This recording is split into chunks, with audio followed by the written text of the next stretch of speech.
See if we got that going. See if it's working, but see if we have it because it should be populating right now. So we do have it.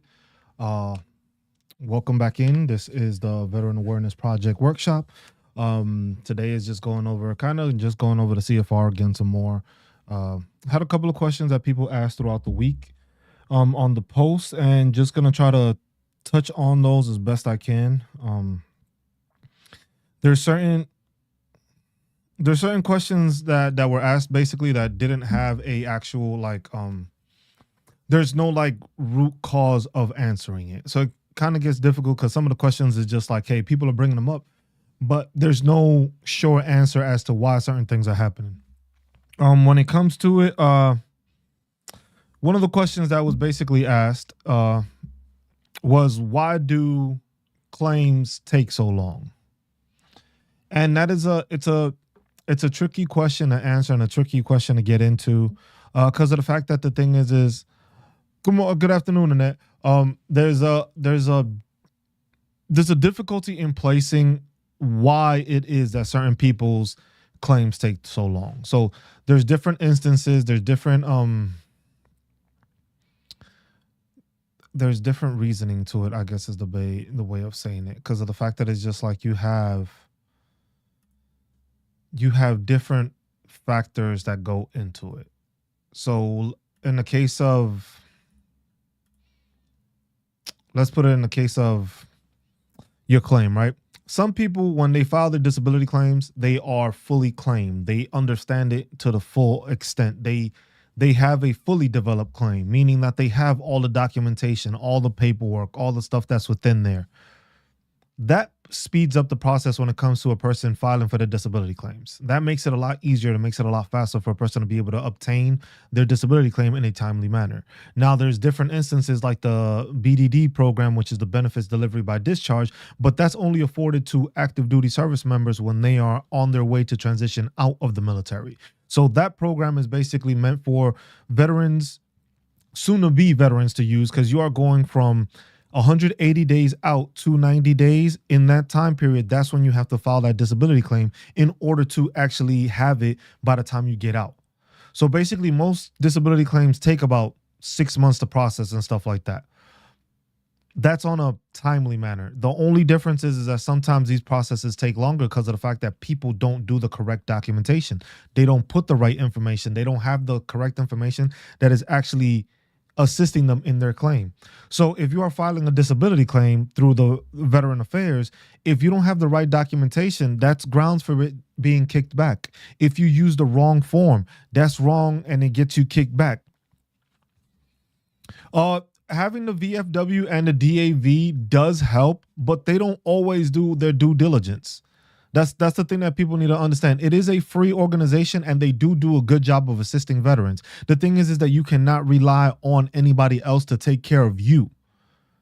You have to make sure that you are doing everything possible and you have all the documentation, all the imagery, all the statements and everything to make sure that your file is concrete. A lot of people go into the BFW, they go into the DAV, they go into the American Legion, they go into the Wounded Warrior Project, they go into the Gary Sinise Foundation, they go into all these organizations that provide a VSO, but they don't do their homework. In the military, we were taught, pay attention to detail. Details, details, details.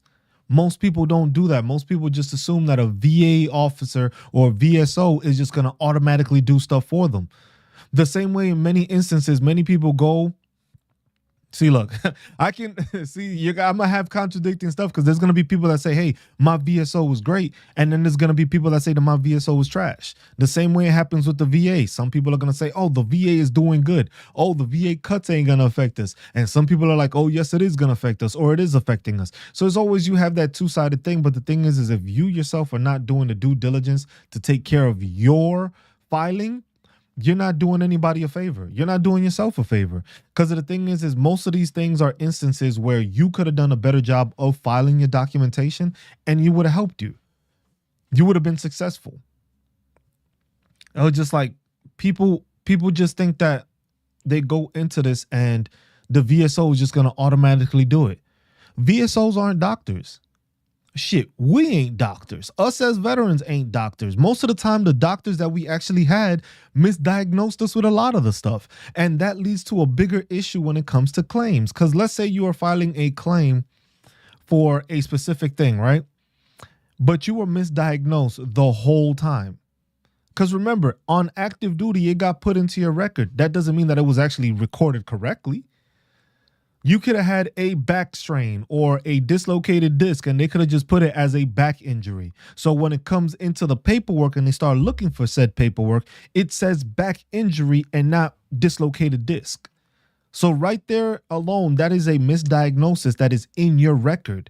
And you're using your record to try to prove that it was service connected. But if you had a dislocated disc and your medical record says nothing about the dislocated disc, you start running into problems.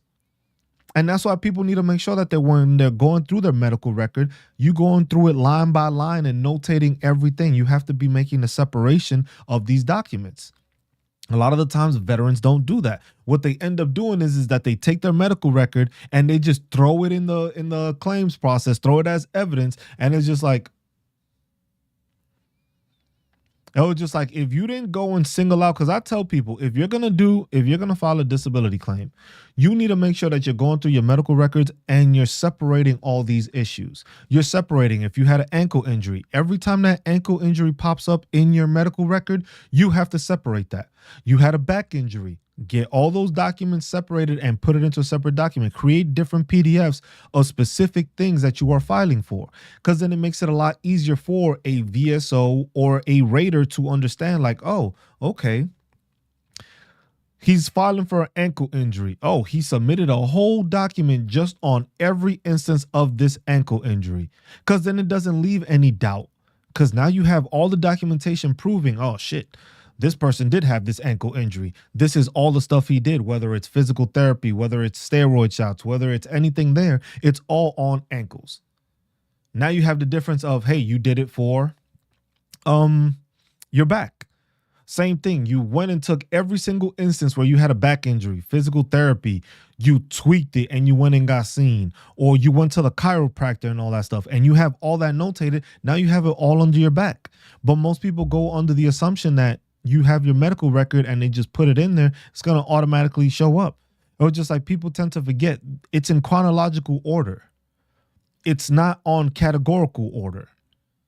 So your knee injury could have happened 10 years ago, and then you had another instance 5 years later. That in between time from the 10 to the 5, there's more stuff that you had in there that's going to just make that disappear. So it's just like you got to do your due diligence to do that. You have to understand that if that's how you're going to file your disability claim, that's how you need to be successful. It's not about having to go pay somebody, because the thing is that you can educate yourself on the topic to understand what it is you're doing, so that way you have a better understanding of when you get that rating, why you got that rating. Because a lot of the times you'll see that most of the times, a lot of veterans get their ratings letter and they see, hey, we found favorable evidence, but they didn't service connect it. And most people will be like, how the hell did you find evidence, but you didn't connect it? Because the thing is they saw that you got something done or something happened, but there's nothing that says that it was caused by the military. I was just like, hey, it wasn't during a training accident. It wasn't this. It wasn't that. They put that in there and it shows just like, hey, that's not part of it. But that's where you have to make sure that you are identifying those things, because you're filing the claim. That's when it comes to, like I said, the CFR. I was just like, most people don't use the CFR, don't understand how to use the CFR. I'm not telling people to use it to cheat the system, because that's fraud. That's fraud. Whichever way anybody wants to look at it, that's fraud. The whole point of the Code of Federal Regulations is so you know when you are applying for disabilities or when you have anything going on, you know what it is your rating is and why you got rated the way you did. So if you got a 10% on something, now you can look it up and be like, oh, this is the reason why I got 10%. Then if you want to file for an increase, that's another thing. But going back to the question of why does it take so long? Instances like that where you don't have the proper documentation, it takes longer. Because the thing is they're trying to investigate to see if it is service connected. If you don't have the documentation after they've checked it, they can do the CMP exam, because they're going to do a CMP exam on it. unless it's just like without a doubt, which is sometimes a fully developed claim or ACE exam that they already know. It was just like, there's without a doubt, I don't have to worry about these issues. Why? Because it's proven. He has the documentation. He had the surgery, or he had imagery showing that it was a dislocated disc. When they look at your back x-ray and your disc is like halfway across the damn map, I don't think they need a question if it was a dislocated disc or not. But then it becomes a question of just like, did you continue to be seen for it? Was this an issue that continued to bother you? Was this an issue that was detrimental to you? How detrimental to you is it? So that also has to be verified, and they have to view it in the manner of just like, okay, you're going through these instances. What's causing these instances, and how is it making you worse? If you can't give that explanation, it's difficult. And then another thing also is like you can have conflicting information within your own disability claim. Because the thing is like, look, you had that dislocated disc, right? But when you went and got the CMP exam, you acted like nothing was wrong with you. You were in pain, but you fought through the pain, and instead of actually stopping when the pain hit, you decided to continue. I was like, in those factors there, it basically shows it's just like, yes, you have this injury. It is debilitating to you. It does cause you issues, but not enough issues for you to be compensated for. Because that's what I tell people. That's when it comes to like the table of contents. You go into the schedule of ratings, musculoskeletal. It'll give you a breakdown of this. So this is basically the range of motion. So here you have the range of motion. This is what they're testing you on in your CMP exam. If you go to your CMP exam and you don't know what this is, that's fine. You don't have to know what it is, because the thing is you're basing it off of when your injury or when your pain starts. The problem that we have with a lot of veterans when they go to the CMP exam, or even this is for active duty personnel also, if you know they're about to get out, this is something they need to know. When they are doing this examination, you have to stop when the pain starts. It's not time to be bold. It's not time to be all big and bad. It's just like when the pain starts, that's when you have to stop. Because that is what is identifying why there's an issue here. Because then the thing is that also gets notated. So, hey, if we go and we're going to send you to physical therapy, we know, hey, you can only move your arm, let's say 45%. At 45%, there's an issue. Well, let's see what medical issues arise at 45%. That's why they try to put you into physical therapy. For some issues, if you have the imagery showing that it was just like, hey, you have your joints are just too stuck together and they rub against each other and they do that, that's a simple way of just showing like, okay, can't fix this. So now how far can he move? How far can she move? How much range does she have? If she doesn't have range, then yeah, we're going to compensate her for this level, but then it breaks it down by the levels. And hey, if y'all got questions, please don't hesitate to ask. Make sure you ask any questions. This is basically workshops, is just to make sure that if you are a veteran, you have that. TikTok, for some reason, has the issue where my screen goes in and out for some reason. So that's why most of the time I do this on YouTube and I just do the video on TikTok, because TikTok, for some reason, like the page goes in and out. So I'm trying to show y'all that, but that's as best as I can do on TikTok, because TikTok Studio is not the best for like highlighting and showing stuff off the camera. But that's the thing that people need to understand with this. It's just like everything is broken down in the CFR. Most people don't know what the CFR is. People don't interact with it, don't know. It's just like, but this tells you what it is, what range of motion is, what it is. It gives you a breakdown also if you just read the beginning parts where it gets you the interpretation of examination reports, resolution of reasonable doubt, evaluation of evidence. The reasonable doubt one is also being, there's a court case currently on that through the Court of Appeals that's going through the whole reasonable doubt thing. I think that, I believe the Supreme Court just ruled on it that they won't. I don't believe that veterans would get the reasonable doubt part or something. I got to look more into that one. But higher of two evaluations, functional impairment, effective change of diagnosis. I was just like, appreciate you, Bubba. I was like, all these things are there. And this is information that's there for you to know how it is you're getting your disability rating, how for you to understand why you got that rating and how it is. This is also beneficial for all these veterans right now that have the issue where they are trying to file for an increase. If you are trying to file for an increase, you have to understand if you are able to get an increase. It's not just because it's more painful you're going to get an increase. That's the misconception that a lot of veterans have with the VA. Some of the biggest problems we have with the VA is the misconceptions that veterans have with the VA. Not with the VA itself, but the misconceptions and the thought process that a lot of veterans have towards the VA. That's where we have a lot of problems. That's where we have a lot of issues. Because a lot of veterans will file their disability claim, and then they'll receive their ratings letter, which says, hey, not service connected. And veterans will lose their shit and be like, not service connected. What I would wish the VA would do is that they would do a more specific thing as to why it wasn't service connected. Give you the actual specifics. It's just like, hey, we saw that you had this injury in this point, but from here to when you filed, you have not had any other instances or any other showing of you having this injury and it being hurting you or debilitating or causing you hindrance. So sometimes they don't specify, and that's, I think, one thing that would be best for the VA to do going forward is like specify why it is that these people aren't getting. Why was it that I was denied? Is it because I didn't have the evidence? Was it because the evidence wasn't strong enough? Was it because it doesn't say it was during service? Like, those are things that are essential that don't particularly help veterans, because the thing is most people will do that and they'll file. They'll get denied. And the thing is since they don't know what the Code of Federal Regulation is and why they rated them that way, what happens? A veteran will go and refile again. Instead of appealing the claim, they go and they refile again. So if you refile the claim, you basically just started your timetable all the way over, even though you already had that claim being processed. It was done incorrectly, and you could have just appealed it. You could have done a supplemental claim, you could have done a higher level review, or you could have gone to the Board of Appeals.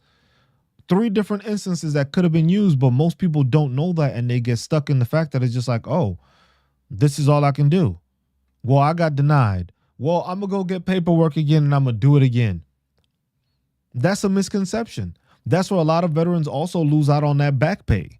That back pay goes a long way when it's just like, if you filed correctly, they did it wrong, you file an appeal, and then it goes and gets backdated to the time when you should have gotten it received. But now if you went ahead and decided, hey, I'm going to go and file again, you just filed another claim. That just restarted your whole clock, because now that injury that could have gotten you to wherever it did before, you didn't appeal it. So you just decided to file another claim, and now you just lost the time period for that.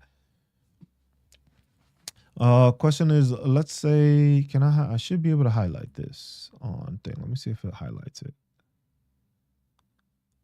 Okay, there we go. So question is let's say some condition is not really clear on your records, but your VA doc diagnosis with that condition. Do they take that into consideration? They do take that into consideration. But the thing is just because you got diagnosed with it outside the VA doesn't mean that it was connected. You see what I'm saying? So that's in the instance of, like I said, if you had a back injury, which you had a dislocated back, but they called it a back sprain when you went to the doctor in the military. So your medical record is basically saying, oh, you have a back strain. In actuality, it was a dislocated disc.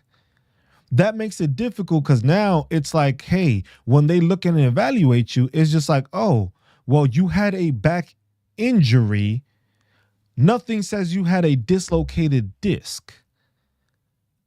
It was the same instance, but both things are basically different. No, not outside the VA, within your VA doctor. No, that's what I'm saying. If your VA doctor diagnoses you with it, but the documentation in your records doesn't corroborate that, that's where you find that tricky situation, because your VA doctor is diagnosing you at that moment. But what you need is in your records to have that diagnosis, which you did not have. In those cases, it would be either you would have to, some people go through the process of doing like a military records correction, which is ridiculous. But then it's also people providing a nexus letter for that. A lot of the times the VA doctors don't want to do it because they say it's a conflict of interest, which I have no fucking idea how that works. But you're a doctor. You're filing the diagnosis. You're filing the documentation for me. You were the one that diagnosed me with it. But, and that's what I'm saying at the same time, is just like, if your medical record says one thing and your VA doctor diagnoses you with another thing, it's kind of hard to make it a military connection because they don't add up. So your first instance happened, then you have your second instance, and that didn't happen. Or at least it happened, but it wasn't placed in your record as that's what happened. So now you have to go through the issue of trying to fix that so that they understand, like, no, the injury I received was a dislocated disc in the military. It was just put as a back strain or something like that. So that's the part, JC, where it gets difficult because a lot of veterans go through that issue. A lot of veterans get misdiagnosed with stuff. For me, I had an ankle injury. It was an ankle sprain. So when I went through the process, I had to appeal it, but I didn't know about appeals. So I went and refiled again. So I lost out on, I think it was like 10 grand, I think. Because I refiled again because my thing was denied. I didn't know about just going to the thing and having them have a high level review because I had an ankle sprain, but all my medical records said that it was an ankle injury. So when that VA rater starts looking for ankle sprain in your medical record and nothing pops up, it's easy for them to be like, well, this is going to be denied. Because I'm going to deny your rating. Why? Because you don't have anything that says ankle sprain in your medical record. You got diagnosed with it afterwards, but there's nothing in your record that says you had an ankle sprain. You had an ankle injury. And that little tidbit right there causes so much problem for it. Yeah, exactly. Like she just said, like somebody just said, it was just like, if you can have a herniated disc, but it'll be put as a back strain. Because the thing is if you don't get that MRI, you don't get that X-ray, you just have a back strain. It was just like, bro, your back just hurt. That's how it was with me.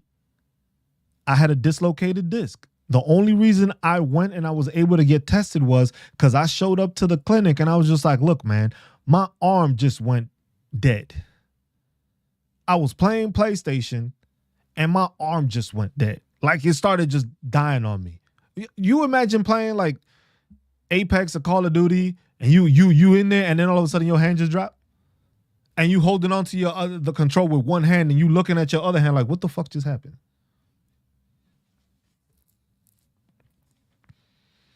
It was, oh yeah, C-spine. What? But it was just like, that was caused why? Because I had a pinched nerve because of that dislocated disc. And then when I went and I got seen for it, then I got the MRI and then I got the X-ray. And then it was just like, oh, well, you have a dislocated disc. And that dislocated disc being slipped like that is basically putting pressure on your, yeah, cervical spine, yeah. C5 through C7, I believe. I was like, when Afghan and Iraq first kicked off, a lot of vets were getting medical evaluation before left Iraq, but they were denying nothing was wrong because they would be kept longer. So since that's not in their records, how can they claim PTSD? That's when you have to file buddy statements, JC. You have to have buddy statements and you have to have your personal and witness statements, buddy statements, your own statement. You have to put that in there. Because this is one thing that a lot of people don't understand also. When it comes to medical records, when you have your remember the pre-deployment assessments, and then the post-health deployment assessments, those don't end up in your medical record. It took me a while because I ended up looking for said documents in my records. Those records don't populate in your thing. Your pre and post-deployment records do not populate. Everything else will populate, but your pre and the health of the PHAs do not show up on there. So literally, you have that's viable evidence because the thing is you went before the deployment. It was like, oh, you were good, and then when you came back from the deployment, it showed you were fucked up. But the thing is that doesn't get put into your medical records. So that's vital information that isn't there. So you have to go and get buddy statements. You have to go get witness statements. You have to, if you could get multiple buddies that were there with you that went through it, that's there. You also have to put about how it's affected you in the future. So if you have your wife, spouse, even your kids, your neighbor, if they notice instances of why your PTSD triggers or why it's gotten bad or why you've had in those issues with that, you have to put that in paper. Because the thing is a lot of documentation doesn't get put into your medical records that should be, because it's still part of your medical records. But the PHA don't show up on there. The same way when a active duty service member now goes and gets a profile. Profiles expire. Before, at the beginning when I was around, which wasn't that long ago, but my generation and probably the before that, when you had a medical profile, it stayed in your record and you were actually able to go to the profile website and download it and see all the profiles you had. I think it was like 2015 or something like that. It got to the point where it's just like they changed the system where they didn't keep all of those profiles. So now the profile was only there if you had a permanent profile. So if you had a shaving profile or you had a CPAP machine, that was, it stayed in there because it was permanent. If you had a permanent injury, then it stayed in your record. But if you had a temporary profile, they treated it as it's temporary. So once it expired, gone. So that was a vital change that most people didn't realize. And that's the thing. A lot of people, like I always tell people, most soldiers should know what an I Love Me book is. They should also have a I Hurt Me book. Because then you have a record of all these things happening. You have that documentation. You have that I Love Me book, which clarifies and says everything you did well. Your certificates, your training certs, your promotions, your reenlistments, any certifications you got, like if you were ammo handler or hazmat certified, or you went through the master gunner course or the master driver course, all that stuff, you put that in that file. But then in the other file is every time you got injured, every time you got hurt, every time you sprained your ankle, you put that in there because it's documentation. The thing is most people don't do that and they just keep pushing. Just keep pushing through the pain, keep pushing through the process. And that's what leads to many of the instances that we have with veterans not having documentation. Certain things don't get notated. Most of the stuff, like the injuries that you see for a lot of people that while they were deployed, that shit don't end up on the records. Me dislocating my shoulder wasn't even in there.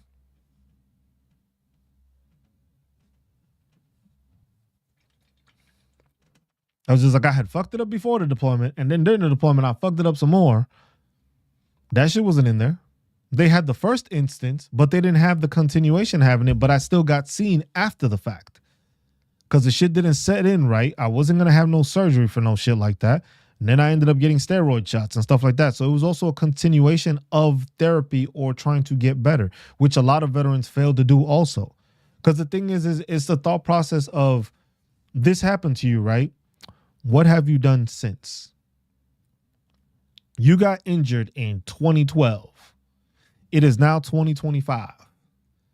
You haven't done anything. It didn't have no record of it, have no medical observation, no examinations. Even when you've been out of the Army, you haven't had any evaluation or anything from the doctor that you've had for a while.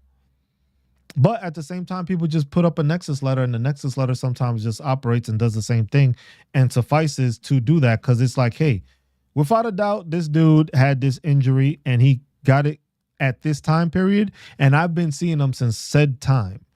That's what a lot of, like I said, that's why I go here, and that's why I was like the website is free, vetawarenessproject.com. Y'all can go check it out. You go to resources, VA Nexus letters, gives you the guidelines, and then it gives you an example of what a VA Nexus letter should be.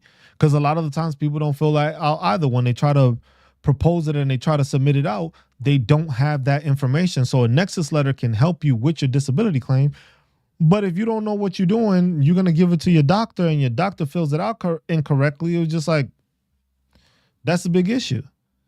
So that's basically going there. And then I also had it just like an extra guidance as to just giving extra steps while you're filling out your disability claim, because the nexus letter is important, because sometimes you don't have that documentation, but there's proof to actually show that. And that's what people don't understand. A lot of the times people don't understand that a nexus letter is one of the easiest things you can do. The thing is that if you propose a nexus letter to a doctor and the doctor doesn't know what the fuck you talking about, the doctor's gonna be like, you know what? I ain't doing this shit. I'm not putting my name on a document that says this. I don't even know what I'm supposed to put in the document. That's why most doctors hesitate to do the nexus letters. It's not because they don't want to, except for the VA, because they'll be like, it's a conflict of interest. But if you got a private doctor, most of the time they are hesitant to try to help you with a nexus letter because of the fact why. They don't know what was going to go in there. They've never served in the military. They don't deal with military people. They're not associated with the VA. They're treating you because that's your doctor. But that don't mean that they actually know what the hell is going on. It was just like, yeah, I've heard stuff with the military. I don't know what it is. I don't know what it is rucking a 12-mile ruck with more than 45 pounds on your back. Because remember, it was a minimum was 45.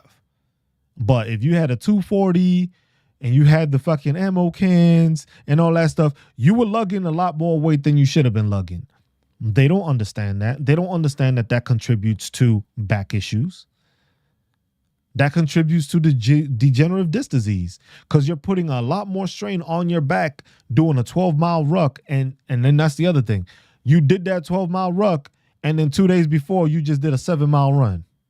And then you continue doing that. And you do that on a weekly basis. That's going to tear your body down. But that's where a doctor will be like, hey, I can associate the fact that his back injury is because of him doing this. But he doesn't know what that experience is. But if you use a nexus letter and the nexus letter actually gives you the information like, hey, this is what you're going to do. So look, you just click on example and this is what it looks like. So I have the example like this. This is how I created it so that people could just use it, but you got to tailor it to your issue. Your provider's information, because you got to prove who they are. Your information. The introduction, which is basically saying that the doctor understands, has reviewed your stuff and gone through it. Statement of review, saying what they reviewed. So that way, it's your doctor also assisting in creating a picture for you. Because the thing is you're painting the picture of your injury. This doctor is assisting with the painting of that picture so that it goes through it. But then you got medical opinion. Then it is, because it's the wording that it at least as likely as not 50% or greater probability. Because that wording is important also when it comes to that nexus letter. It's like saying, without a doubt, this injury has made it worse and stuff like that. But then medical rationale, then it gives you the breakdown. What was the event or the condition that caused it? The diagnosis, what they as a doctor diagnosis, because that's also thing that a nexus letter also can help that a lot of people don't understand. Like, so when you go and you scroll down here, it says addressing contrary evidence. So this right here is a portion of the nexus letter that can contribute to a misdiagnosis in your time in service.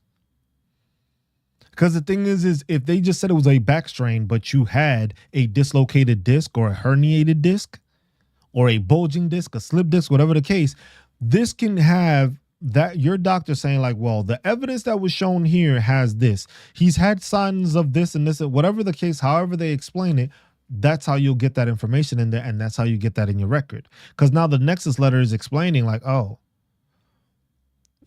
the VA said that he had this. But with my expertise, I can tell you that that was incorrect of a diagnosis because he's had this issue there. His disc or like it'll have to go into a more deeper medical terminology, but still keep it simple at the same time. It was just like, well, you can't tell me that, or explaining it to the point where that dislocated disc or the cartilage that you have in between the disc has lost itself for this amount in that space. Let's assume. So it's just like where that dislocated disc happened, it was just like you have less cartilage. So then that'll show that it wasn't just a back strain. It was just like that's contrary to the evidence of having an MRI and an X-ray, where it shows that he has less cartilage in this area, which is the cause of a length of time of having this issue, which he has stated started time and injury. And it has progressed and has gotten worse, where now I am treating them with this. And there is, and it says it also, it's just like veterans lay statements, updated diagnostic, imaging, or the chronic nature of the condition. Because that's the thing. It was just like it started at this point and it has continued to get worse. If you use that and put that in a VA Nexus letter, you have a better chance of winning. But it's also your doctor knowing what they're writing. And that's the thing. That's why I created this, because the Nexus letter, most people don't know how to do it. You'll have many places say like, hey, we'll write you a Nexus letter. I was just like, you can write it yourself. You don't got to pay nobody for it. You can just go to my website and just get it for free. It's free. All this I do is free. Most people don't understand it. Most people think it's just like, bro, this dude is probably going to start at one point and he's going to be like, I'm going to sell you this. I ain't trying to sell anybody anything. If I do sell something, it's going to be a fucking seminar or a workshop that I hold, because then that takes my time. That's my time, me doing the due diligence, me doing the research, me putting and creating products. And then, yes, I will charge if I'm going to do like a seminar that's going to hold people in a place. But like I said, I already have a process of knowing what I want to do with those seminars. But it's not going to be like I'm going to charge you $500. Am I going to make you more than $500 over the lifetime of your thing? Most definitely. Because if you go from 0 to 100, that's already $4,000. And if I just charge you what? 50? Maybe $100 for a fucking workshop that's going to be a couple of days, and you're going to go through the whole process and you're going to educate it on it. You're going to be shown diagrams. You're going to be shown actual methods of doing it, how to write it, how to do this stuff. $100 ain't that bad. If you're making an extra $3,000 a month, tax free. But a lot of this is free information. A lot of this is information that's there, that's available to people. And it was just like, I don't want to do that to people, because I would rather educate the people and then have them do what they have to. But some of the stuff is just like simple stuff, like the Nexus letters, like shit. The DBQs, you go to my resources, has it there. Click down, roll down to it, disability benefits questionnaire. I got every DBQ on here. All you got to do is click on which one you need. And once you know which one you need, then from there, you just go ahead and download the file. That's it. That's it. Most people don't know they can use this. Most of these are public aware. They did make the changes that they removed some. And I also have that here. So if somebody were to come looking for a specific DBQ on the website, these are the ones that are no longer in use. And that's also off of the page.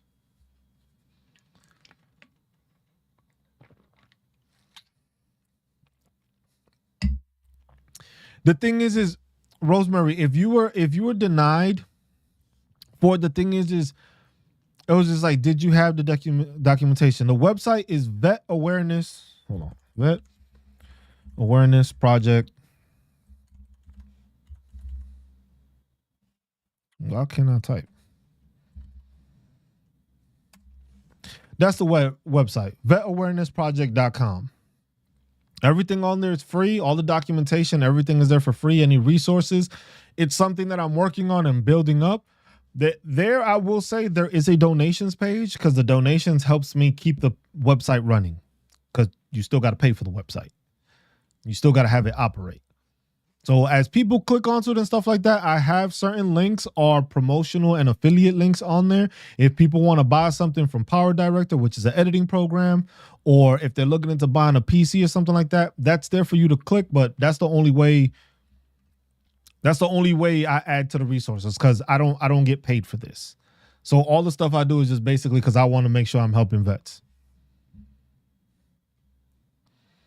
No, it's not mandatory, Rose. That's the thing. That's what I tell people. If you want to donate, because you can donate, I can't say no. I can't stop you. but it's not something that's necessary. It's something that if you want to, if I've assisted you and you feel like you want to donate, go ahead. But that's not something that's required. That's something that is there.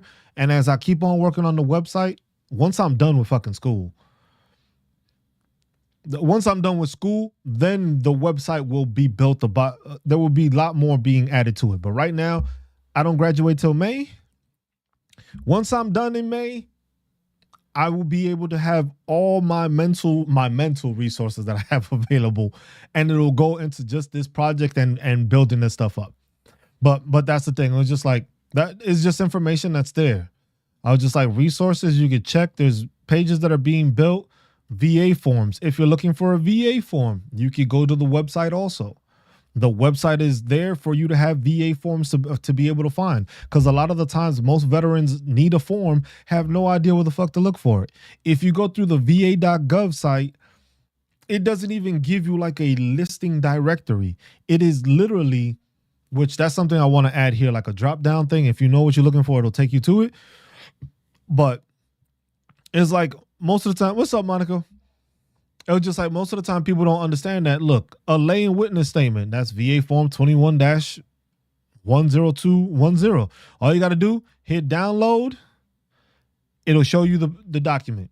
And then from there, if you need to fill it out, because most of these are PDF forms, you just download the form and you can fill it out. Or at least you know what it's supposed to look like when it's there, so that way it's not like, I don't even know what this form is. So that way you can use it and it benefits you by using it that way, because you have that there. But this also has all these forms. As I keep on finding, yes, the link is in the bio, the same one in the bio.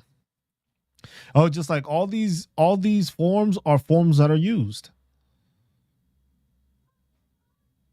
If you want to use a veteran service organization as a representative, VA form 21-22, you go through there and you can just click on it, download. It gives you the option to do it. No problem, Rhoda. It was just like, it's simple stuff. But the thing is like, there's too many people that want to take advantage of veterans when it comes to this, when it comes to actually educating them on stuff that's free. All these documents are free. The thing is that most veterans don't know where to go. Most veterans don't know where to look for this information. So it's on me to make sure, it's just like, look, I went through this situation where I didn't know where to go. What's up, Pumbaa? I ain't got food for you.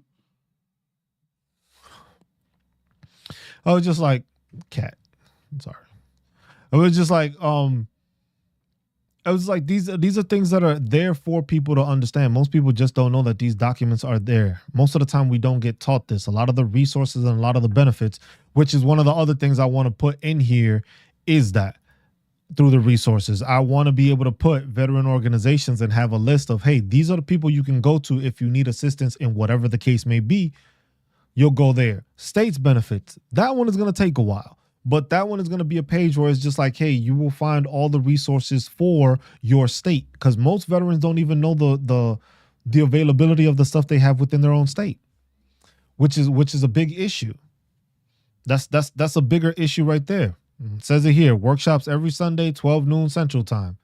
And I do that, and I do this every Sunday. 12 noon, I do it. So, Miss Libby. Now, no pull up today. Well, if you're a veteran, you can pull up, but it's just like pull up with a question. No, just like, no, I don't have no political dialogue right now. This is more like, hey, if you want to pull up and you're a veteran and you have any questions, ask away. It doesn't matter what the question is. I'm going to work towards getting you an answer. If I can't find you the direct answer, most of the time, like, I know when I don't know something. Most of the time, if it's something like that, I will tell people, hey, reach out to the American Legion, the VFW, the DAV, if it's something that I know I don't have any background in or knowing. But most of the time, I have some sort of background in it. What we'll do is here on the live, the same way I'm showing y'all my screen is the same way where I'm going to show you step by step where to go to get this information. So that way you are aware of where you have to go, where you can get it, where you can get the stuff, and then you can do a deeper dive into the question that you may have. Because a lot of the times with the va.gov, a lot of the questions there, like a lot of veterans have a lot of questions towards stuff, and then they go to va.gov and it just gives you that little fluff answer. It's just like, you know, when we were serving and shit, they just do the check the block shit. That's what the va.gov does a lot of. It's just like to check the block. It's just like, oh, this is it. They don't give you a deep dive. It's just like, click here if you want more information on this. They don't do that. It's basically, look, we gave you the information. Then from there, good luck to you, which sucks. But then it's just like, that's part of the process that we have to fix. That's part of the stuff that VA has to fix. It was just like, we got to make sure that we are doing that in a more diligent way. Appreciate you, Monica. It was just like, that's what has to happen. And a lot of the times that does not happen with veterans. And then it goes it also goes with dealing with veterans that badmouth the VA when they just had a bad experience. You had veterans that love the VA. You got veterans that dislike it. But at the same time, whether you like it or dislike it, if you can't find information because you don't know what you're looking for, it's kind of hard to be successful that way. Kind of hard to be successful when you don't know what you don't know. You can't ask for stuff you don't know how to ask for. So that's why it's just like it goes into that difficulty of knowing that. And it's just like you have to be able to explain that to veterans. It's just like some of this information, a lot of the information, a lot of the resources that are available to veterans, I could probably say more than 50% don't know half of this shit. I didn't know a lot of this shit before I got out. I've been doing these workshops now going on what? This will be, I think I'm approaching 2.5 years now, going towards 3 years of doing these workshops on Sunday. I was just like, I wasn't doing them on TikTok before because I didn't really want to get on TikTok.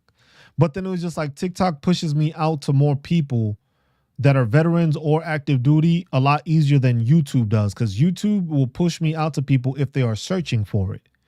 TikTok will just throw me in front of somebody. It was just like, see, look, I sure didn't know till I ran across you. It was just like there's a lot of information that's there that a lot of veterans just don't know. There's a lot of dependent resources. There's a lot of educational resources that is just like,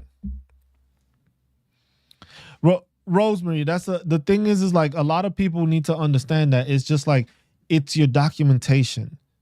So I know it sucks. I know it sucks dealing with the issues, but you have to make sure you got the documentation.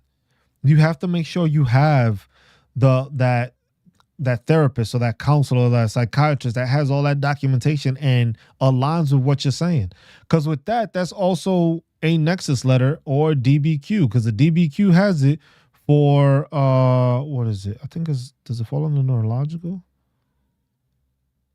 No, because they have it for PTSD. I can't remember what it falls under. I have it separated. But there's conditions that have them. You have to fill that out. You have to get the documentation for it. Because a lot of the times they have it, but see, look, initial post-traumatic stress disorder, that used to be one that was there. Now it's no longer there. They removed that one. Because the thing is they want you to be evaluated through the VA. So if you have PTSD, they want you to do that. But in cases like that, you have to have the documentation. If it's that buddy statement, like I said, VA forms, go to it, lay in witness statement. A witness statement from somebody that was there when it happened, somebody that's seen how it's affected you, even if it's your spouse now or even your kids, they can be a person that writes that letter. Because the thing is you are helping with that letter to paint the picture of the issue you are dealing with. So if you are dealing with PTSD, the VA wants you to put it in writing. The VA wants to be able to say, without a doubt, this person did have PTSD. They did suffer this through the military. The thing is if you don't have that documentation, it's easy for them to just be like, nah, denied. And that's the biggest issue we have. I was like, here, you go to mental health. You go to the CFR, right? The CFR has it broken down, mental disorders. And it gives you a breakdown of what it is, the disability, what the process is. It was just like, and the thing is right now, this rating criteria is very generalized. It's either total occupation and social impairment, or partial, or some here, some there, certain aspects. And it's just like, this is very vague.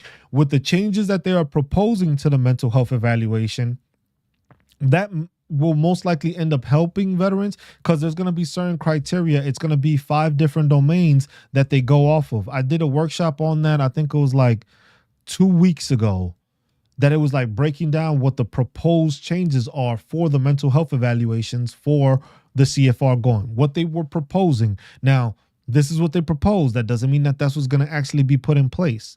This is what they've been trying to do because of the changes that are upcoming, the things that are available, and the things that are ongoing right now when it comes to assessing, when it comes to using the DSM-5, which is the new mental health manual that they go off of, where the CFR, this stuff right here is outdated. This is going off of the previous one. So they're trying to update it because now there's better ways of identifying symptoms. It's more of a, how does it socially impair you when it comes to work, when it comes to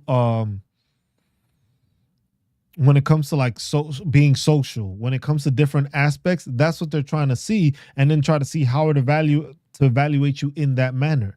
Right now with this is very like, hey, occupational and social impairment. It's very vague.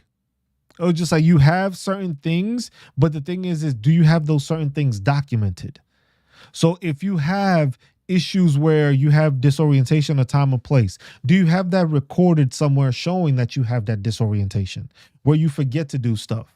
Like, hey, maybe you got into a car accident because you lost your train of thought. That's something that you can put in there. That's something that would identify that. If you have memory loss for names, close relatives, or own occupation, that's a buddy or witness statement. That's your significant other making a buddy statement saying, look, this dude be forgetting who I am sometimes and calls me by the wrong name multiple times when we start talking. And it's just like, and then he realizes what he did and then he corrects himself. That's a statement right there alone that most people don't even think to put. A lot of the stuff is people just think, like how I helped one guy that came into the workshops. I was just joking around, literally talking about him not being able to cut his grass because he was telling me he had back issues. And I told him, I was just like, man, you can get you could just be like, hey, look, if you can't cut your grass and somebody else is cutting your grass, that's a buddy statement too. And I was just fucking joking around. I was just throwing that out there like, hey, these are things that people don't realize. And then he was just like, my neighbor does actually cut my grass. I was just like, I haven't been able to. So my neighbor actually decided to help me to cut it. I was like, oh shit. I was just joking around and just throwing a scenario out there, but it actually fit with this person. And then they went and got a buddy statement from that person saying like, hey, I noticed that this person couldn't cut their grass because of their back issue. So their grass kept on growing too tall. So I went ahead and started cutting their grass because I saw they were disabled in that point that they couldn't push around a lawnmower. That's a statement. Those are things that is just like, veterans need to understand that it's not just a clear-cut way of explaining stuff. You have to think outside the box when it comes to explaining yourself. Because the thing is a lot of people don't understand, like when it comes to these questions, people don't understand that you are talking to somebody that has no idea who the fuck you are. These people don't know who the fuck you are.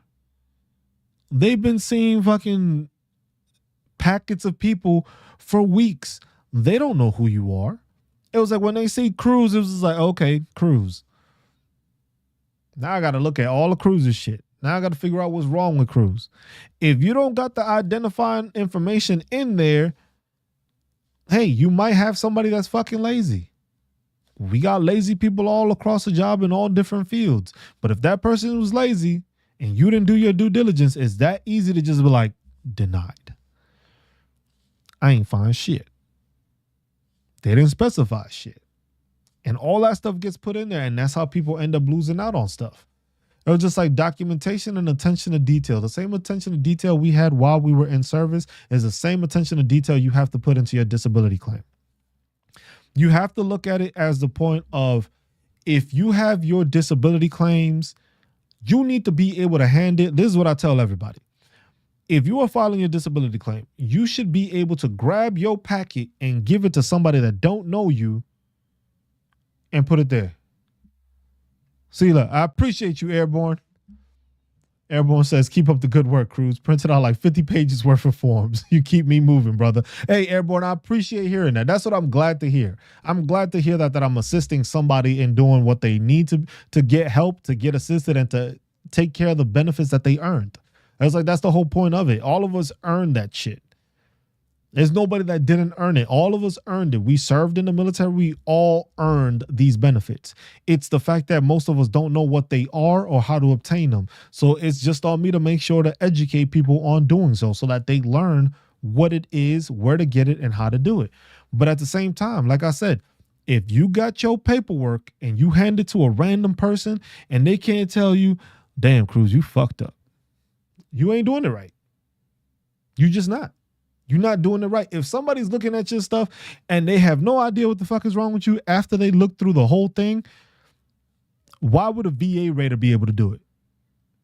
I was just like, yeah, the VA rater knows you're filing for a disability claim, but at the same time, they don't know who you are. They don't know your background. They don't know what you did.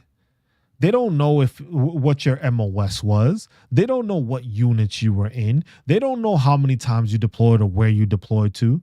That's not what they're paying attention to. They're paying attention to the documentation that shows you fucked up. And that's where a lot of people mess it up. It was just like they don't know who you are. You have to paint that picture for a random individual that picked up your file and said, okay, damn. Okay, Cruz, I see. Yeah, you got a fucked up back.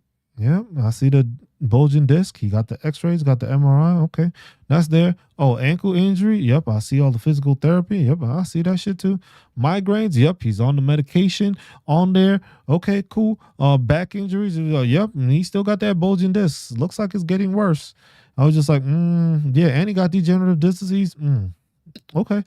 Put that on there. Yep, service connected because it's been doing and he's been taking care. Like all that stuff there when somebody looks at it in that manner and it's just like, yeah, Cruz, yeah, you fucked up, bro, here.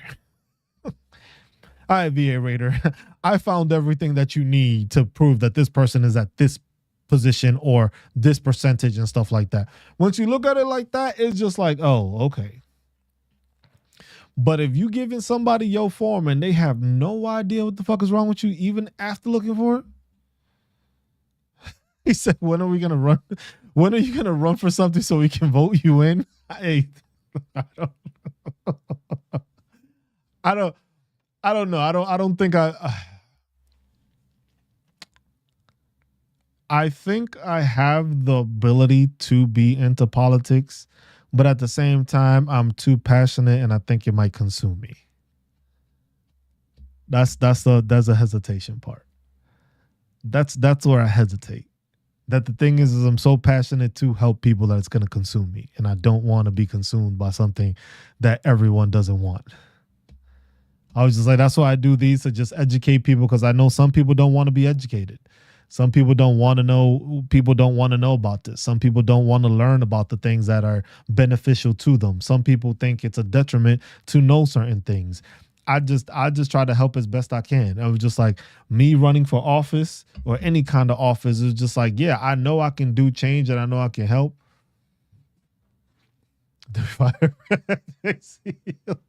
I was just like, I would love to work for the VA. I would love to help the VA and help veterans understand what the processes are. Because I've thought of these things and I've done research on it like I do with anything I talk about. I do the research on the stuff so I can educate myself to be able to educate others and lead them and guide them to the right way. But the thing is certain things is just like, you see how it is. Like most of the time I try to have discussion with people and people just want to argue. They don't want to have a solution. They don't actually want to make things better. They just want to say, oh, the VA fucking sucks. It was just like I could say everything fucking sucks. In any point in time in life, I could say anything fucking sucks. But if you don't have a solution or your thing is just to gripe and bitch about it, it's like, fine. Most people don't ask me what my solution is. Because if I've gone through the process of trying to dissect what's wrong with the thing, I've looked at what the root cause may be and I've looked at what it is, but nobody asked me for solutions. Most people don't ask another person for a solution. All they want to ask for is just like, show proof. Where did you find this information? It was just like, why don't we talk about fixing the shit? That's more important than doing all this bickering back and forth. It's more like, let's fix the shit. Because it's like we see certain things are clearly being doing wrong. What can we do to actually fix it and make the process more effective? When it comes to veterans, how can we make it that veterans are filing the correct way or understanding what it is? He said, that's why it makes sense for you to run.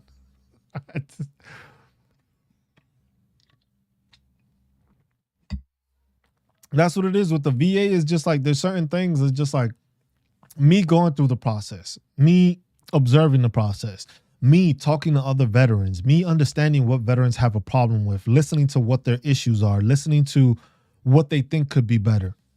It was just like there's no clear cut solution, but for certain things, it's easy to identify.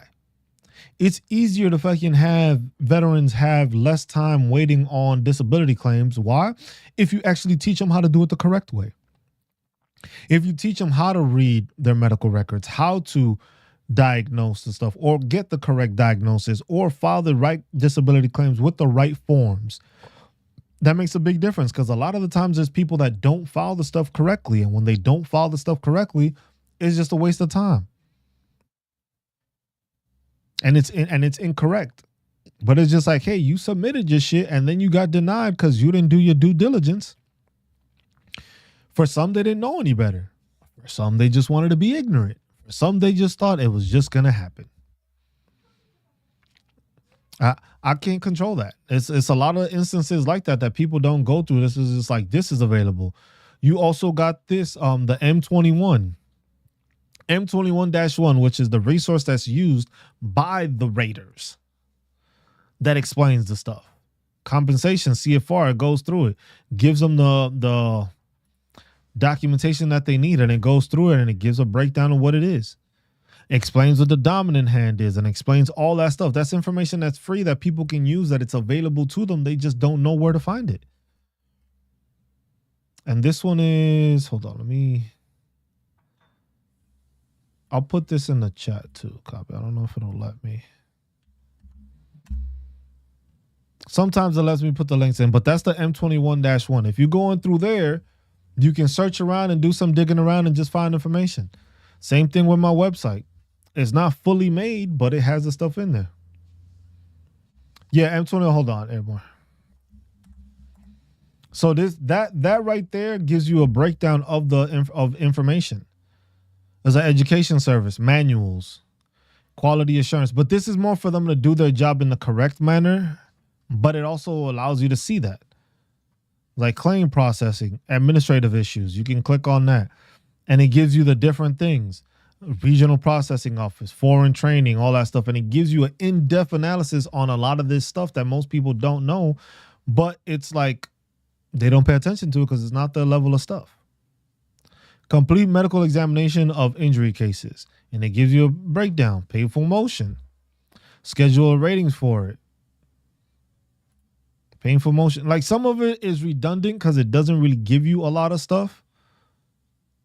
But see, link to a painful thing, and then it just gives you the explanation. So this is more like a resource for a person that was just like, hey, this person is saying that they have pain. Okay, what does painful motion mean? Painful motion, by the Code of Federal Regulation, is with any form of arthritis, painful motion is an important factor of disability. The facial expression, wincing, or pressure or manipulation should be carefully noted and definitely related to the affected joints. Muscle spasms will greatly assist the identification. Sciatic neuritis is not uncommonly caused by arthritis of the spine. The intent of the schedule is to recognize painful motion with joint or periarticular pathology as productive of disability. It is in the intention to recognize actually painful, unstable, or malaligned joints due to healed injury, as entitled to at least a minimum compensable rating for the joint. Crepitation either in the soft tissues such as the tendons or ligaments, or crepitation within the joint structures should be noted carefully as points of contact which are diseased. Flexion elicits such manifestations. The joints involved should be tested for pain on both active and passive motion, in the weight-bearing and non-weight-bearing, and, if possible, with the range of the opposite undamaged joint. So that gives you a breakdown of painful motion. Annette, thank you for stopping by. As always, I appreciate you. Have a good rest of your Sunday. Yeah, I'm not going to go on for too long. I might go on for like another extra 20 minutes. That's about it. I got homework I got to do, y'all. Otherwise, I usually go for like 2-3 hours sometimes. I got homework I got to do. But this is the explanation for painful motion. And it says it right there. It was just like muscle spasms will greatly assist the identification. The thing is most people don't have muscle spasms when they're at the CMP exam. If you did, that shit would be perfect, because then they'll just be, yeah, that shit's fucked up. that's an easy, like, yeah, I seen that shit twitching. But most of the time, that doesn't happen. Most people don't see that. But then you would have to go back, because it's just like, it does it for all those things. Hold on. Yeah, that was a CFR there. I was like, you go back and the schedule of ratings, painful motion, it's the same thing. Then it just goes into the joints, and it'll explain what the joints are, and it tells you what it is. But this is all in the CFR. This is all information that's already there that most people just don't look into it, because it explains what the joints are. It explains what the dominant hand is. It explains all those instances that people just don't pay attention to. But that's there because it just links it for them to, if they have questions or something, it was just like, okay, this is how they interpret the stuff, because they are looking at it in this way. I was just like, oh, okay, this is the range of motion thing that's going on. Okay, so we're looking at range of motion. What do I need to know about range of motion? They'll click on it, they'll go to it, and it'll explain them. So sometimes when it comes to, like, when you look at the CFR and it goes to like the dominant hand issue, where most people don't understand that you will get a higher rating if it is your dominant hand. Why? Because that's your dominant hand. If it's your non-dominant hand, they'll give you a lower rating because of that, because of the fact that it's just like, hey, that's not your strong hand. So if you can't use your strong hand the same way that you usually do, then yes, that is more disabling to you. Because if you right-handed, but you can barely grab onto anything to write or something like that because of your disability, that's more detrimental to you than if it was your left that you can't use to write when you don't write with your left. Combined ratings table, VA math. I have the video on YouTube basically explaining how to do VA math. Another thing that a lot of veterans don't understand. A lot of people just think it's addition. It's not. It doesn't work that way. You have to pay attention to the different things. You are a pizza pie. That's how I explain it. You're a pizza pie. The percentages, you go in by order. You are a pizza pie. If you're a pizza pie and you lost 50% of that pizza pie, you got 50% left. If you get another 50% of that 50%, you down to 25. It's not that they're adding 50% plus 50%. They're taking away of it from you being as a whole. You are a whole person. You are a pizza pie. You are at 100%. You start off with 100%. You get that 50%, half of your pie is gone. You get another 50%. You got to take from the remaining pie. You're not starting from the beginning. You are going off of what's remaining on that pie. And a lot of people don't understand that when it comes to this. It was like, it's simple to go through here because all you got to do is notate all your ratings, put them in order, and do it like that. The other thing I wanted to touch on was another question that I had that was on the community post. It was just like, a gentleman asked, why is it that people will always continue to get like, keep on getting evaluated after 55? The reason that they most likely are doing that is because of the fact that once you get there, you start getting into that age where they know shit isn't going to get any better. So they want to make sure that they are claiming and filing the stuff as it is before you start to deteriorate more, because they know you're going to start deteriorating more. They know if you have back issues early on, after 55, the shit ain't going to get any better. Most of the stuff they know isn't going to get any better. So they want to evaluate you and put all that stuff in there so that way you have your rating. So the over 55 rule, that part takes into it also. Because it's just like, once you get to a certain age, the VA knows, it's just like, bro, we know you ain't getting any better. You're not getting any younger.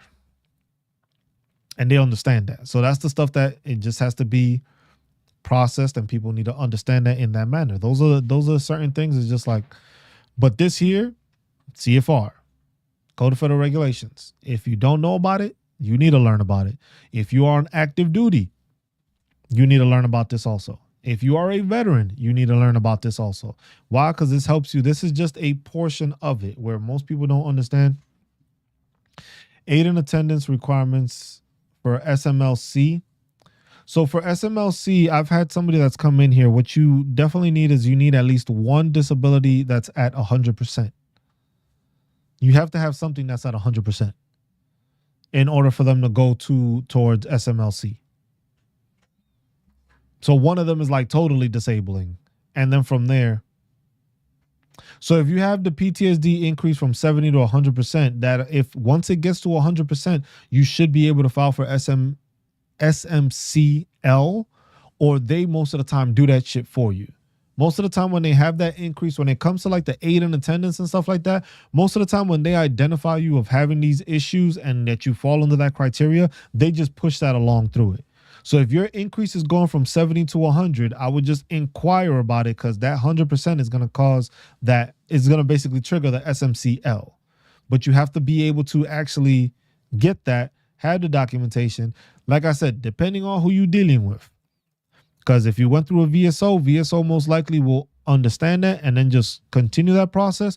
Or sometimes the VA itself understands that they're just like, hey, you are falling under this, you are eligible for this, so we are going to further evaluate or get the criteria or what falls under that. Because I have, let me see if I have it.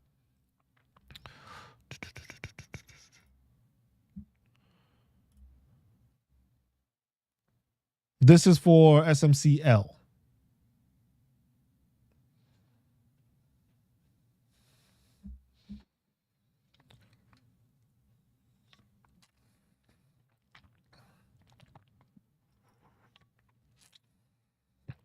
So it has it here. Extra scheduler SMCL for aid in attendance may be awarded if the veteran does not have a single disability evaluated as 100%.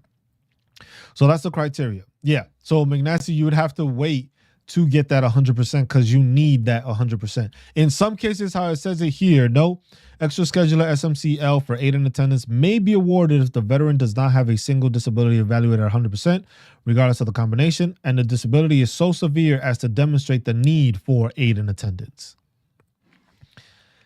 That criteria there on the specific part, I'm not well versed in that. That I would say you can, like, what I do recommend people do when it comes to that, doctor filled that out already, then it's just a waiting game. But it has to be, they have to fall under the criteria for that. That I don't know too much in depth about, McNasty, about the whole, what the specifics are to it. That's something I'm still trying to educate myself on. So this is the information I do know, but as of that, I don't know the specifics as to what will pertain to you getting that applied. Because that's where it becomes tricky. I was like, I know of the fact that it's 100%, but then after that, I don't know too much about SMC. I'm still educating myself on that, because the SMC is it's a whole different playing field, because this is after you've already gotten to 100%. So that there, I don't know, but this is what I know. See, so this is what it says also on the bottom, Ignacy. It says, note, if you have a claim that is not yet 1 year old, SMCL is an inferred claim. If the VBA did not examine for SMCL, request consideration with a VBA form 21-4138.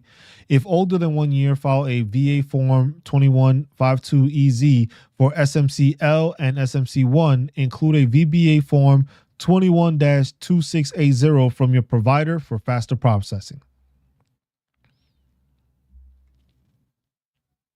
So that right there is basically saying that, like I said, it was just like, depending, if it's not a year old, they will probably change the claim, because if you submitted it and you fall into it, they're going to submit that into it.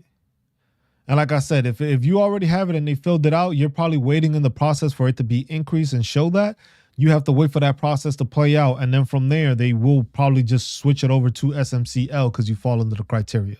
But if you have not gotten that 100% rating yet, then you fall into a different category of them trying to figure out if it's that bad that you need aid in attendance. There, I don't know how they make that criteria for it. So I don't want to lead you in the wrong direction and tell you something that I'm not sure of. This is just off of the information I'm able to obtain and that I know of. Hopefully that helps, but it probably didn't, but that's the best I can do. I don't know. I don't want to lead you in a direction not knowing exactly what it is. That is when I refer people to tell them to go to like those VSOs or even go to those VA attorneys All of these VA attorneys and stuff like that tend to have free consultations. You already know what you got to ask. Go and get that free consultation. Ask them that question. If it's a 30-minute session, go to a free consultation and ask, like, hey, I got this question about this, and that pertaining to this, and that. Let them answer it. And then the thing is like, hey, if they're going to say, hey, we'll help you do it, that's on you if you want to pay them or not. But then at least you get more direction as to what you need to do or what's in the claim that's necessary for you to accomplish. If you get that, you good to go. Appreciate you, Monica. It was like, so that's the thing that people fail to realize. It was just like, there's VSOs that have a lot of knowledge. Some of them are great. Some of them are not. Attorneys, though, attorneys can't be bad because then they don't make no money. Attorneys can't be just committing fraud because then they get disbarred. So those are the reasons why I was just like, I push people, if you're going to go through any entity, make sure that they're accredited, make sure that they are a lawyer or an attorney, because a lawyer and attorney will lose their job. A VSO gets it wrong, they just going to be like, look, man, I made a mistake. Two different ways of looking at it. I was just like, go get those free consultations. And if you have questions, listen, they're saying I can't push my claim up higher. Can I refile my claim though? Rose, so if you have your file and you filed for the PTSD, right? And you have the evidence, you have everything you need to provide and show that it was PTSD, why it happened, where it happened, and all that stuff, appeal. Don't refile. As long as it's within a year of you getting that denial, you can appeal it, whether it's a supplemental claim where you are adding additional information or additional medical records, additional therapy, counselings, or whatever the case, or you're adding the buddy statements or the witness statements. That's a supplemental claim. If you're going through a higher level review, it's basically saying that, hey, the VA got this wrong, and I want somebody that is outside of this case to review this. Because I have everything I need. It was just done incorrectly, so I lost out on it. But that's the appeal. Then the other one is the Board of Appeals, which is the higher level one, where it's just like, it's basically like you going through court to fight the issue. So it depends. You don't want to, if you have all the stuff you need, do not refile. Because if you refile, that starts your time period when it comes to your back pay. So if you are within that year still of that denial, file an appeal. Appeal the issue. When you got that document, when you got that rating letter, decision letter, it should be on a part of it. I think it's the Board of Appeals. Yeah, if you're going through that, you got to wait that process out. The process is that shit takes long. And then with this backlog of people not being hired, people being fired, you may be waiting a bit longer than usual. But as long as you have all the documentation, all the stuff there, it provides an in-depth analysis of what you need, how you need to go about it. But if you have the opportunity to appeal and you know you are right in your appeal, appeal. The only way you want to go ahead and refile anything is if it's at the point that you are past that 1 year mark where you can no longer appeal that decision. Yeah, you want to make sure you are appealing. If you got more information, find it, obtain it, get everything you need that'll help support the claim if that's what you're going to go and do. But you want to make sure to appeal it, because the thing is if you refile, let's say you filed last year on April 5th, it's been a year, now you would have to reply because it's April 6th. But if you filed within the past year, you want to take that and you want to push that way and just go through the process. Because if you do it that way, it'll be more beneficial for you. But it's also, make sure you have your documentation. Make sure you have those buddy statements. Make sure you have that witness statement, your personal statement. Make sure you are doing your due diligence when you are going through the appeal so that they don't have a reason to just deny it again. So make sure you're doing it the correct way and doing it that way. Once you're doing it that way, you shouldn't have an issue. Yeah, because it's like statement in support of claimed mental health disorders due to an in-service traumatic event. You can file this form, a 21-0781. Because it's in-service support of a claim. So that's a statement you putting it in support of the PTSD claim. Most people don't put that shit into their file. That's a document that they can use. You go in there, just grab it up, fill it out, Put what you need to in there and use that as part of it. Because that's the thing. The more documentation you have, the more it supports your claim. You just got to make sure that it is service connected. But if you get denied for anything, that's another thing. Veterans need to understand, just because you get denied for any disability claim does not mean that that's the end of the road. Doesn't mean go and start it over. See, Rose, and that's the thing. So if you went through the process and just filed it that way, that's why you most likely got denied, because you didn't have all that stuff showing the PTSD. Because that's the thing. If you filed a long time after you had been out the service, people need to realize, vets need to realize that it's just like the VA is looking at it in the manner of, you've been out the military for 10, 15 years, right? How do I know this didn't happen between the 10 to 15 years? It's been 10 to 15 years since it happened. It was just like, you don't have any documentation of it happening while in service, or you do, but then you don't have anything underlying between that. You haven't gotten no medical records. You haven't done anything like that. That's where it's also for you, Rose, it would be beneficial going through therapy and getting a nexus letter done. Because then while you go through therapy and they diagnose you, they go through the issue, you talk about the issue. Then from there, you will be able to show like, okay, I have a nexus letter because through the therapy and through the stuff I'm going through, your doctor will be able to say, without a doubt, this person has gone through this issue and is dealing with this issue because of this event that happened while they were in service. Once that gets explained and stuff like that, it's 10 times easier to do it. Yeah. And that's what it is. And the thing is Rose, you got to remember, if you got up to 50 or to 70, unless it was like certain things, there's other things you can also claim. It's not always just the big value ones. There's other claims that can help you get up there and move up along. Because a lot of people just say what they try to stick to is those big value, or like I like to call them like the high dollar value claims. Because they know that it'll shoot them up quicker. But remember, any other small little instances that you have, if they have gotten worse, it's already service connected. You don't have to provide the nexus letter, the documentation. What you're providing now is the documentation showing that the illness, disease, joint, whatever the case may be, has gotten worse. So that's how a lot of people fail to increase, because it's just like, look, if you more concerned with just this one thing and you got all these other things that have gotten worse also, you can creep up the number because of the issues that you had with these other issues. Yep. And you just have to have that documented, Rose. And then see that with having that, you have to connect that to your PTSD. Because then that would be able to be filed as a secondary cause.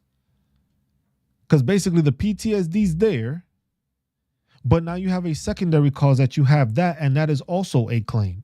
So you got to remember, you can claim it also as a secondary stuff, but have it documented, have it shown. If you have that documentation showing that that is going along with that, I was just like, look, I'm dealing with PTSD, and now I'm dealing with this because of my PTSD. That being tied together makes it a lot easier for people to see that.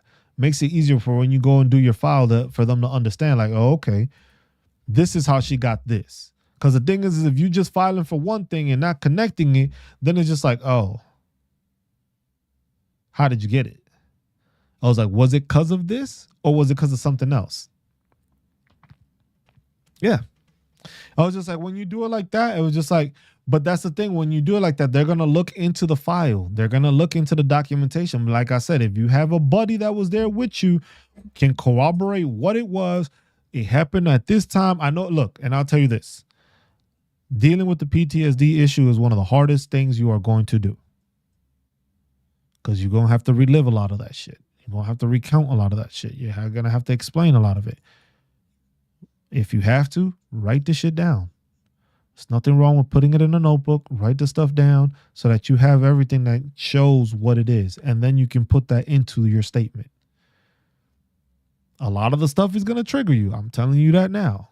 I went through that process, but it's just like, you're going to get triggered. You're going to go through the instances. You're going to go through the stuff of just reliving that issue and talking about the issue and explaining that issue. it's gonna trigger you. But at the same time, that way it paints that picture. It's clear to them what happened. You have the identifying documents and the identifying stuff that shows you went through that issue. And then if you have a buddy statement showing and telling how you were different, how you acted different, how the situation changed because of that, that's what helps your claim. Because you basically, yep, that's all it is. Put that into a claim. Put that into your statement.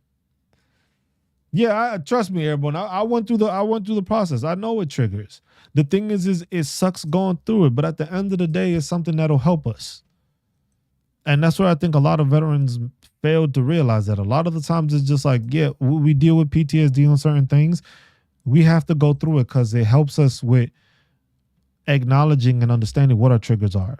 It helps us acknowledge what coping mechanisms there are, because not everybody's going to be able to cope the same way, and not every mechanism is going to work the same way. For some people it's breathing exercises, for some people it's counting exercises, for some people it's like they start writing down good things, for some people it's just like they start writing about other things.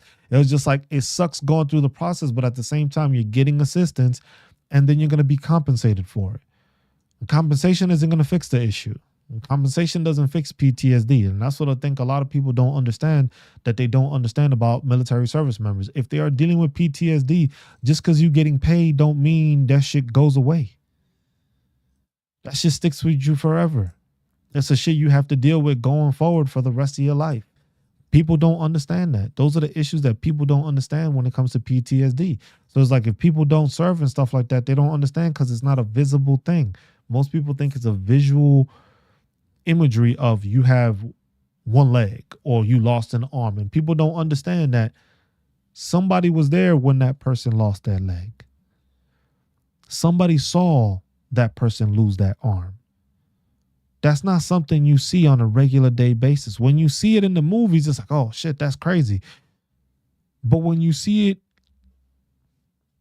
5 feet away from you, and the whole surround sound is fucking going, and you see everything going around, and you see a limb fly off or some shit like that, that's something that sticks with you forever. That's not something that's a movie, because the thing is you experienced it. You experienced that explosion. You experienced the whizzing of rounds flying. Like, you experience all that stuff, and people don't understand that because that's not something they see. But that's why I was just like, as veterans, we just have to be able to take care of ourselves to be able to learn how to deal with these situations, because most of the time they don't. And that's why we have an issue where we lose a lot of service members, because they don't get assistance. Because a lot of people just want to tough it out, or they have other veterans that'll just be like, oh, you should just tough it out. But it was just like, those are the piece of shit ones that we have. Because we have them all over. There's a lot of vets that go through a lot of stuff that a regular day person would never be able to understand, but they try to pass judgment on.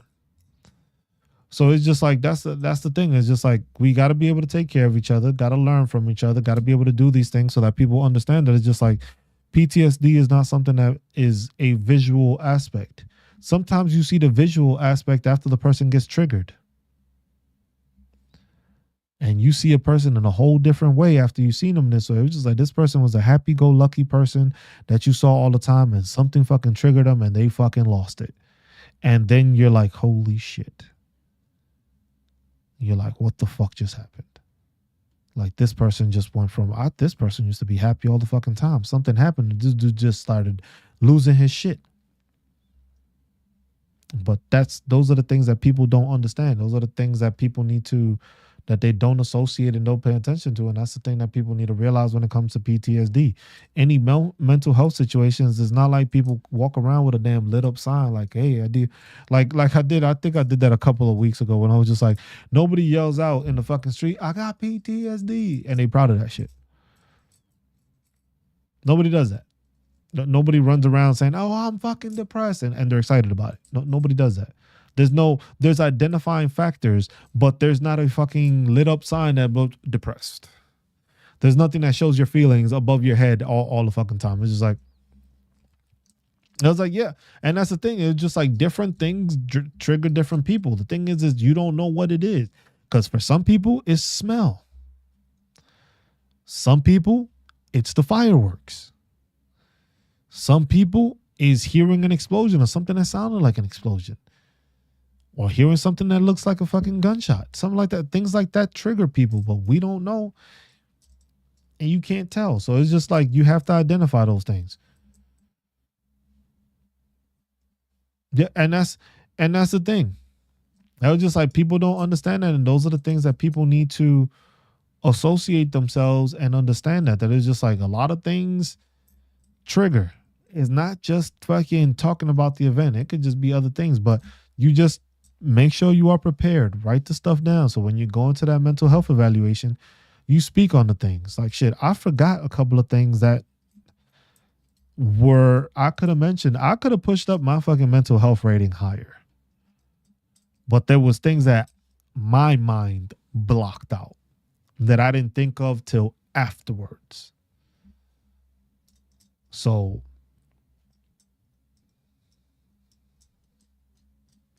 it's those different things, and those are different instances that people don't understand. And as veterans, it's just like, hey, we go through these issues, and there's a lot of things that are just there.